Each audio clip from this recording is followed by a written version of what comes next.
ಈ ಸತಿ big boss 13ನಲ್ಲಿ ಸೆಲೆಬ್ರಿಟೀಸ್ಗಿಂತ ಅಗ್ನಿ ಪರೀಕ್ಷೆಯಲ್ಲಿರೋ ಕಾಮನ್ ಪೀಪಲ್ಲೇ ಇವ್ರು ಅಬ್ಬರಿಸ್ತಾರೆ ಅಂತ ವಿನಯ್ ಅವರು ಹೇಳಿದ್ದಾರೆ. ಇದು ನಿಜವಾಗ್ಲೂ ನಿಜ ಆಗತ್ತಾ?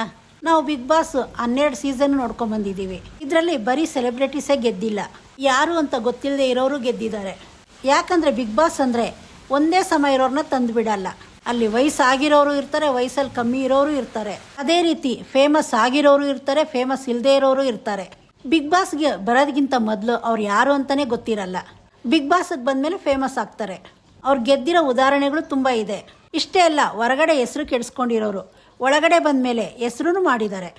ಹೊರಗಡೆ ಹೆಸರಿದ್ದವರು ಬಿಗ್ ಬಾಸ್ ಮನೆ ಒಳಗಡೆ ಬಂದಮೇಲೆ ಹೆಸರು ಕೆಡಿಸ್ಕೊಂಡಿದ್ದಾರೆ. ಈಗ ಪ್ರಥಮ್ ಬಿಗ್ ಬಾಸ್ ಮನೆ ಒಳಗಡೆ ಬರೋದಕ್ಕಿಂತ ಮುಂಚೆ ಯಾರು ಅಂತಲೇ ಗೊತ್ತಿರಲಿಲ್ಲ. ಆದರೆ ಬಿಗ್ ಬಾಸ್ ಮನೆ ಒಳಗಡೆ ಬಂದಮೇಲೆ ಎಲ್ರಿಗೂ ಇಷ್ಟ ಆದ.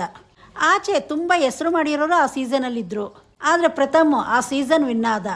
ಅದೇ ರೀತಿ ಶಶಿ ಅನ್ನೋ ಒಬ್ಬ ಸ್ಪರ್ಧಿ ಇದ್ದ. ಬಿಗ್ ಬಾಸ್ಗಿಂತ ಮೊದಲು ಯಾರಂತಲೇ ಗೊತ್ತಿರಲಿಲ್ಲ, ಆದರೆ ಬಿಗ್ ಬಾಸಲ್ಲಿ ಗೆದ್ದ. ಆದರೆ ಆ ಸೀಸನ್ ನಾನು ಅಷ್ಟು ನೋಡಲಿಲ್ಲ. ನನಗನ್ನಿಸ್ದಂಗೆ ಆ ಸೀಸನ್ ಅಷ್ಟು ಹೆಸರು ಮಾಡಲಿಲ್ಲ. ಅದೇ ರೀತಿ ಇನ್ನೂ ತುಂಬ ಜನ ಇದ್ದಾರೆ, ಗೆದ್ದಿಲ್ಲ ಅಂದರೂ ಫೈನಲ್ಸ್ವರೆಗೂ ಬಂದಿದ್ದಾರೆ.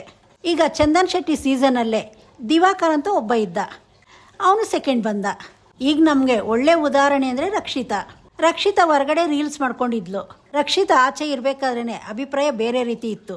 ಬಿಗ್ ಬಾಸ್ಗೆ ಬಂದು ಹೆಸರು ಮಾಡ್ಕೊಂಡ್ಲು. ಆಗ ನೋಡಿದ್ರೆ ಸಿನಿಮಾ ರಂಗದಲ್ಲಿ ಹೆಸರು ಮಾಡಿರೋರು ಇದ್ರು, ಸೀರಿಯಲಲ್ಲಿ ಫೇಮಸ್ ಆದವರು ಇದ್ರು. ಯಾವುದೇ ಸೀಸನ್ ಆಗಲಿ ಸೆಲೆಬ್ರಿಟೀಸೇ ಗೆಲ್ತಾರೆ ಅನ್ನೋದಿರಲ್ಲ. ಅವರು ಬಿಗ್ ಬಾಸ್ ಮನೆ ಒಳಗಡೆ ಯಾವ ರೀತಿ ಇರ್ತಾರೆ, ಜನಗಳಿಗೆ ಇಷ್ಟ ಆಗ್ತಾರ, ಬಿಗ್ ಬಾಸ್ ಮನೆ ಒಳಗಡೆ ಇವರು ಯಾವ ರೀತಿ ಆಡ್ತಾರೆ, ಇದು ಮಾತ್ರನೇ ಲೆಕ್ಕ ಬರೋದು. ಅವರು ಹೊರಗಡೆ ಇರಬೇಕಾದ್ರೆ ಕೆಲವ್ರನ್ನ ನಾವು ಇಷ್ಟಪಟ್ಟಿರ್ತೀರಿ, ಆದರೆ ಬಿಗ್ ಬಾಸ್ ಮನೆ ಒಳಗಡೆ ಬಂದಮೇಲೆ ಅವ್ರು ಆಡೋ ರೀತಿ ನೋಡಿ ನಮ್ಗಿಷ್ಟ ಆಗಿರಲ್ಲ. ಅವ್ರು ಎಷ್ಟೇ ಹೆಸರು ಮಾಡಿದ್ರು ಹೆಸರು ಕೆಡಿಸ್ಕೊತಾರೆ.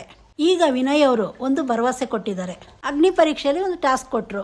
ಆ ಟಾಸ್ಕ್ ಇವ್ರು ಆಡ್ತಾ ಇದ್ದಿದ್ದು ನೋಡಿ ಈಗ ಅಗ್ನಿ ಪರೀಕ್ಷೆಯಲ್ಲಿ ನಾವು ಯಾವ ರೀತಿ ಇವ್ರನ್ನ ತಯಾರು ಮಾಡ್ತಾ ಇದ್ದೀವಿ ಅಂದರೆ ಬಿಗ್ ಬಾಸ್ಗೆ ಬರೋ ಸೆಲೆಬ್ರಿಟೀಸೇ ಇವ್ರನ್ನ ನೋಡಿ ಭಯ ಪಡಬೇಕು ಅನ್ನೋ ರೀತಿ ಹೇಳಿದ್ರು ವಿನಯ್ ಅವರು. ಆದರೆ ಇದು ಸುಮ್ಮನೆ ಮಾತಾಡಬೇಕು ಅಂತ ಮಾತಾಡ್ತಾರೆ.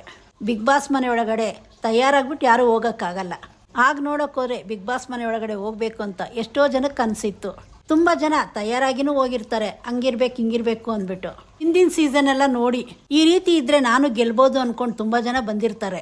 ಇವ್ರು ಎಷ್ಟೇ ತಯಾರ ಹೋದ್ರೇನು ಬಿಗ್ ಬಾಸ್ ಮನೆ ಒಳಗಡೆ ಅವ್ರ ವ್ಯಕ್ತಿತ್ವ ಏನು ಅಂತ ಹೊರಗಡೆ ಬಂದೇ ಬರುತ್ತೆ. ಈಗ ಅಶ್ವಿನಿ ನೋಡಿದ್ರಲ್ಲ, 2.0 ಅಂದ್ಬಿಟ್ಟು ಸ್ವಲ್ಪ ದಿವಸ ಇದ್ದರು, ಆದರೆ ಅದು ಎಷ್ಟು ದಿನ ಇರೋಕ್ಕಾಯ್ತು. ಈಗ ಗಿಲ್ಲಿನ ನೋಡಿದ್ರಿ, ಅವನು ಹೊರಗಡೆ ಯಾವ ರೀತಿ ಕಾಮಿಡಿ ಮಾಡ್ಕೊಂಡಿದ್ನೋ ಬಿಗ್ ಬಾಸ್ ಮನೆ ಒಳಗಡೆ ಬಂದ್ಮೇಲೇನು ಅದೇ ರೀತಿ ಜನಗಳನ್ನ ರಂಜಿಸ್ದ. ಅವನ ವ್ಯಕ್ತಿತ್ವನೇ ಅದು. ಜನಗಳು ಕಾಲು ಎಳೆಯೋದು, ತಮಾಷೆ ಮಾಡೋದು, ಅವನ ತನನ ಅವ್ನು ಬಿಟ್ಕೊಟ್ಟಿಲ್ಲ. ಅವನು ಯಾವ ರೀತಿ ಇದ್ನೋ ಅದೇ ರೀತಿ ಇದ್ದ. ಅದೇ ಕಾರಣಕ್ಕೆ ಜನಗಳ ಮನಸ್ಸಿಗೆ ತುಂಬ ಹತ್ರ ಆದ. ಬಿಗ್ ಬಾಸ್ ಅಗ್ನಿ ಪರೀಕ್ಷೆ ಅನ್ನೋದು ತಯಾರು ಮಾಡಿ ಕಳಿಸೋದಲ್ಲ, ಸ್ಪರ್ಧಿಗಳನ್ನ ಆಯ್ಕೆ ಮಾಡಿ ಕಳಿಸೋದು. ಈಗ ಹೇಮಲತಾ ಅನ್ನೋ ಒಬ್ಬ ಸ್ಪರ್ಧಿ ಇದ್ರಲ್ಲ, ಅವ್ರನ್ನ ನೋಡಿ ನೀವು ಆಯ್ಕೆ ಮಾಡಿದ್ರಿ. ಅವ್ರನ್ನ ಬಿಗ್ ಬಾಸ್ ಮನೆ ಒಳಗಡೆ ಕಳ್ಸೋದಕ್ಕೂ ನಿಮ್ಗೆ ಆಸೆ ಇತ್ತು. ಅಕಸ್ಮಾತ್ ಬಿಗ್ ಬಾಸ್ ಮನೆ ಒಳಗಡೆ ಹೋಗಿದ್ರೆ ಆಗಲ್ಲ ಅಂತ ಅಲ್ಲಿ ಬಿಟ್ಕೊಡ್ತಾ ಇದ್ರು. ಅಲ್ಲಿ ಅವ್ರ ಮನಸ್ಥಿತಿ ಯಾವ ರೀತಿ ಇರತ್ತೆ, ಎಲ್ರ ಜೊತೆ ಬೆರ್ಕೊಳ್ತಾರ, ಜನಗಳಿಗೆ ಇಷ್ಟ ಆಗ್ತಾರ, ಮಾತು ಚೆನ್ನಾಗಿ ಮಾತಾಡ್ತಾರ, ಇದೆಲ್ಲ ಲೆಕ್ಕ ಬರುತ್ತೆ. ಮೊದಲು ನೋಡಿದಾಗ ಹೇಮಲತಾ ಅವರು ಒಳ್ಳೆ ಸ್ಪರ್ಧಿ ಅನ್ನೋ ರೀತಿನೇ ಕಾಣಿಸ್ಕೊಂಡ್ರು. ಅದಾದ್ಮೇಲೆ ಏನಾಯ್ತು ನಾವೇ ನೋಡಿದ್ವಲ್ಲ. ನೋಡೋಣ ಈ ಸತಿ ಬಿಗ್ ಬಾಸ್ಗೆ ಯಾವ್ಯಾವ ಸೆಲೆಬ್ರಿಟಿ ಬರ್ತಾರೆ, ಈ ಅಗ್ನಿ ಪರೀಕ್ಷೆಯಲ್ಲಿ ಇರೋರು ಯಾವ ರೀತಿ ಬಿಗ್ ಬಾಸ್ ಮನೆ ಒಳಗಡೆ ಆಡ್ತಾರೆ. ಬಿಗ್ ಬಾಸ್ ಶುರು ಆದಾಗೆ ಇದೆಲ್ಲ ಗೊತ್ತಾಗತ್ತೆ. ಈಗ ಇವ್ರು ಹೇಳೋ ಪ್ರಕಾರ 3 ಜನ ಕಳಿಸ್ತಾರಂತೆ. ನಿಮಗೆ ಯಾರನ್ನ ಬಿಗ್ ಬಾಸ್ ಮನೆ ಒಳಗಡೆ ನೋಡೋದಕ್ಕೆ ಆಸೆ, ಕಮೆಂಟ್ ಮಾಡಿ ತಿಳಿಸಿ. ಚಾನಲ್ ಸಬ್ಸ್ಕ್ರೈಬ್ ಮಾಡ್ಕೊಳ್ಳಿ.